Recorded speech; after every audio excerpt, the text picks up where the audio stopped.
Hello and welcome back to another episode of The Lazy Entrepreneur. We're your hosts, Sam and Emma Priestley. Hello. Emma, today I want to tell you a story that actually, unlike most of the stories I tell you, which you've never heard before, I think you were around when this happened. Yeah, I think I was. This was when we had a video go viral. I've now been seen by more than 10 million people, prancing around in really short shorts, playing table tennis. I was going to say, that was a good intro without saying table tennis. You got a bit excited there, didn't you? Ooh, that sounds fun. Back in, when was it? 2014, I had a friend come to me, Ben Larkham. There's an episode where I interviewed him, and he's got a table tennis blog, and he said he wanted to take someone who'd never really played table tennis before, train them every day for a year, and he'd give them private coaching, and then that person would then go and do like the semi-pro circuit and try and get into be one of the best in the country at table tennis. He had this theory that you could, by training someone properly, you could do that kind of 80-20 thing where you get rid of all the rubbish training everyone's doing and be really efficient and get really, really good at table tennis. So he came to me and I said, yeah, sure, let's do it. And we videoed it every day, and I spent a year playing table tennis, and I got quite good, but I was nowhere near like world class. I got good for someone who's been playing table tennis for a year. I didn't get good for someone who's playing table tennis professionally. Yeah. So we're like, well, that's alright. It's kind of interesting anyway. So we ended up cutting all the videos we made of that year, made like a 1 second a day compilation of it. Put it onto YouTube. Nothing really happened. We had a few followers who were following my progress. And maybe I think we had 15,000 views or something just from those initial few. In the first, how long? Like 2 weeks maybe. Okay. But it was kind of like we sent it out to our email list and then they watched it and then that was kind of it. Yeah, and Ben's table tennis blog is pretty big, isn't it? Yeah, it was pretty big. So a lot of people on there watched it. Yeah. But then that was kind of it. Wasn't really getting many views a day. And you hadn't really planned to do anything with it, right? No, because we kind of thought the challenge was a bit of a failure, really. Yeah, I got quite good. And yeah, the video looks quite good. I start off completely useless. And then by the end, I'm pretty good. Yeah, you can see the progression. You can see the progression, which is quite cool. But we thought there's no real need to push it because it's not that impressive. Like, I went on the sort of semi-pro circuit and I think I had something like 120 matches or 110 matches, of which I lost all but 4 or 5 of them. Yeah. So I had this like 2.5 months where I was just getting battered. I was competing every weekend, just getting wrecked all the time. Yeah, including Christmas. It was horrendous. Yeah, because it was competitions every weekend. So Christmas was on a Tuesday. So the weekend before I was off at a tournament somewhere around the country, and then the weekend after I was at another tournament. And so yeah, we thought there was nothing much of it. And then one day I woke up to loads of texts on my phone, and turns out someone had gone and posted it on Reddit.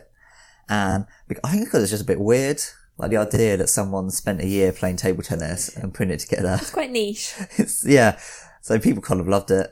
And it went viral, and now it's got over 10 million views. And so I thought it'd be quite interesting to talk about what that was like, how that happened, because I'm quite interested in all the stats. So I kind of monitored how that journey of the viewership happened from where it started and then how it spread across the internet, how the viral stuff works, and also how much money it made. Like, what use is it actually having a viral video? So you were there when this happened, but I'm not sure we've talked about this that much. Maybe we have. No, we haven't really talked about it very much. You talked about like what it was like to receive phone calls from press people. That was quite exciting. Do you want to do this interview on this random TV show or whatever? Yeah, I think it was Danish TV. Yeah, I think that we were on. That was quite cool. And we thought it was going to be just a voice interview. So I think we were just kind of sat in my living room, me and Ben, on Skype. And I think I was in a dressing gown or something. Like I was standard. Like proper bed hair. And I think we were just live on this Danish TV show, you kind of live stream, just us there, like, hello! we kind of really prepared for it. And it was all in Danish. So we said something, and then the host would talk in Danish and kind of laugh, and they'd ask us something again, and I still had no idea what they were speaking about. Probably joking about us. How silly you looked. How silly we looked. Well, my impression of the video was that it was a bit of a whim that you made one, and you didn't really think anything of it. And then all of a sudden it went viral, and it was like, oh wow, actually maybe we should put some effort into this. Well, what we were doing throughout the year was every week we were uploading a compilation video the previous week with us talking over it, talking about what I'd learned, what I was working on, what was difficult. I didn't realise that. So you put quite a lot of work into the videos. So we put loads of work into the videos, and they never really got that much traction. We had people interested in it. People were interested in the first week, and then they kind of lost interest, and then a few people who kind of watched all of them. And we did do lots of work into that. We did Q&A sessions. We hired sort of professional videographers to do some of the filming. None of that actually got into this final 1 second a day video. And it was fine. Like it did the purpose. The challenge was a little bit of failure. I got quite good at table tennis, which was quite fun. And then at the end of it, Ben kind of thought, well, let's do something to set it all off, to sort of close this chapter in our life, which was this 1 second a day video. And we'd been watching a few other 1 second a day videos were getting a little bit popular at the time. And I think soon after that I started doing one of my own, just of daily life. And you quite there's people who, take a picture of themselves every day and you can see them getting older over the course of a few years. Yeah. I always thought that was quite cool. But anyway, so the video came out. About 2 weeks later, someone posted it on Reddit. And it, I think, got to the front page of Reddit. And that got it to about 50,000 views. So not that many. And so you can look at the chart of the viewership from where they're coming from. And you see it go peak for Reddit. And then Reddit dies off.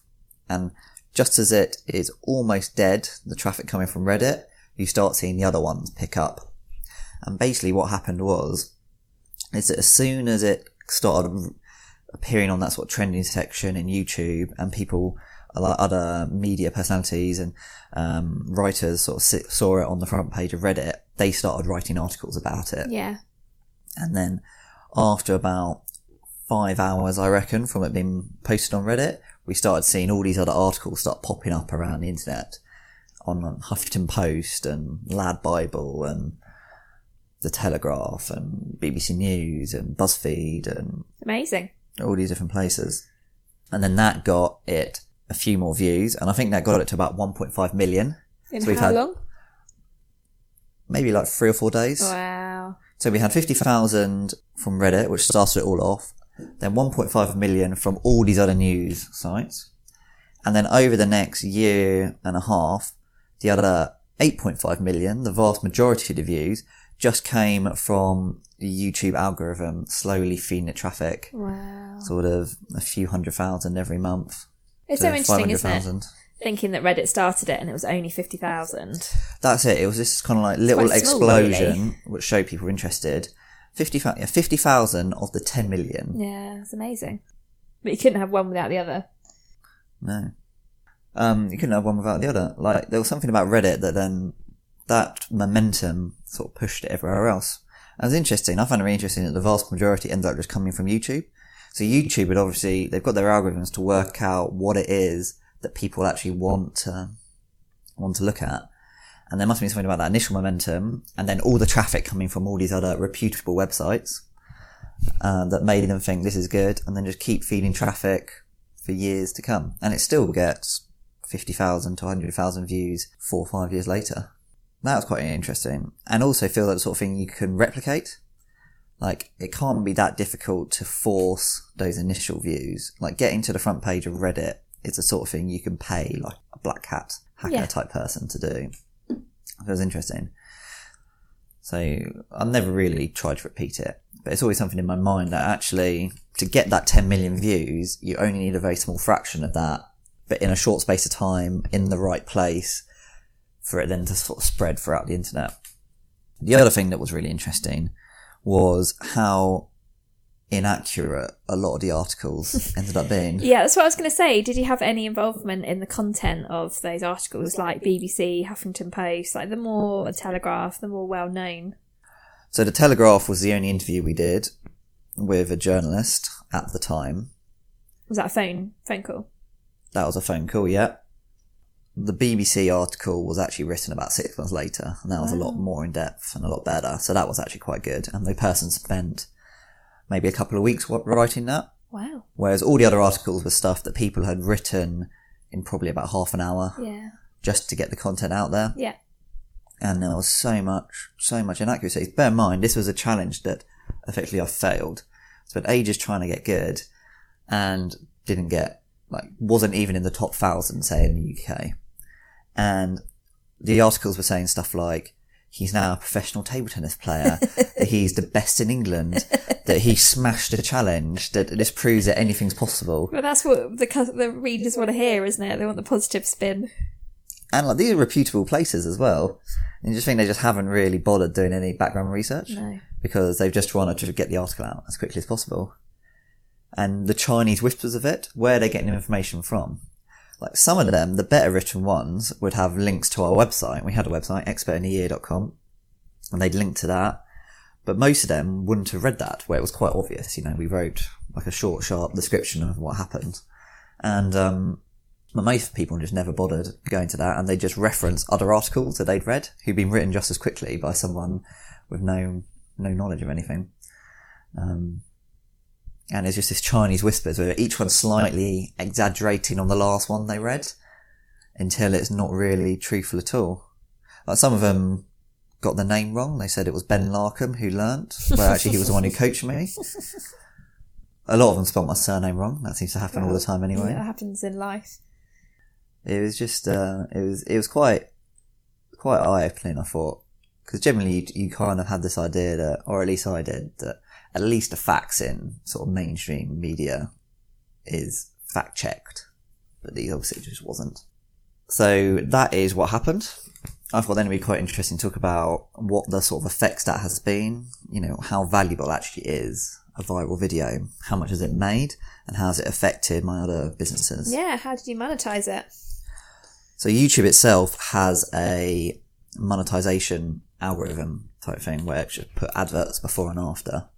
And so we had that, and the way it worked is we had used someone else's music as the background.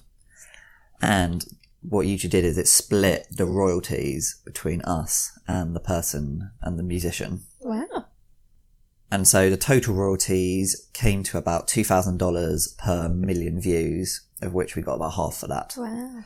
So over the 10 million views, we're talking about $10,000. So not that much, really. No, but considering you didn't really think it was going to make any money. Considering it was just luck. But on the other hand, if we were trying to make viral videos and we'd made 20 of them, of which one went viral, and each, these videos, they're not easy to make. No, they take a lot of time. They take a lot of work. 10 million views is a lot of views for an indie video producer. Yeah. If I made a documentary, I wouldn't get anywhere near that amount, even if it was really, really good. So I thought that was quite interesting. The other thing we tried to do is we wrote a book about the thing. It's called Expert in a Year, The Ultimate Table Tennis Challenge. And had you planned to write that book? No, we wrote the book kind of as a result of all the publicity we got off the back of this video and all the media stuff. And a couple of publishers kind of approached us, not with any real firm offers, but just being like, maybe you should write a book about this. And that gave you the idea. That kind of gave us the idea, because originally I was like, who wants to read a book about learning table tennis? It's so niche. So we did that. That book came out we wrote it quite quickly. So I think it was about 6 months after the video had gone viral that the book came out. Put a link to the book on the YouTube video and on our website.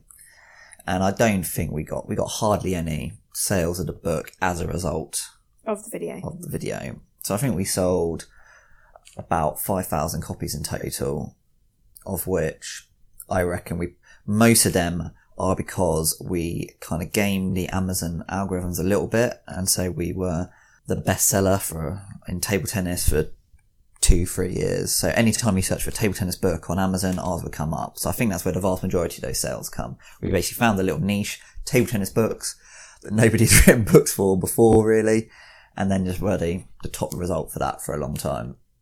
We also had our table tennis business where we make table tennis bats. that was already doing all right before the video came out. And I kind of looked at the sales over that period where we were getting loads of views, and there wasn't really any change. We saw a huge jump in the number of impressions, the number of people viewing our listings, Yes. and very few extra sales. That's So we interesting. probably got some, and to be honest, because it's quite a decent business, over the time, I wouldn't be surprised if that made the same again as what we made actually just from the YouTube adverts. So maybe another $10,000. Yeah, and it's just because customers weren't purchasing when they were viewing your product pages there and then, they may have gone back and purchased it at a later date. Exactly. It's so hard to track It's this sort of awareness. thing, especially when it's an already established business. Yeah. How do you track whether that blip is just random, whether it's just natural growth or not? And we don't 100% know how algorithms for these sort of things work. No. Because one thing we did notice is that the Expert in a Year website, expertinayear.com, started to get a lot more Google traffic after this. And I think it's because it ended up with all these links, high value SEO links from all these kind of reputable media sources. And even today, we haven't written a post on that website in 4 years or something, and it still gets 100, 200, 300 people a day just coming to it from Google. Yeah, which is worth doing, isn't it? And that might then have led to some sales of the book and might have led to some sales of the table tennis bats.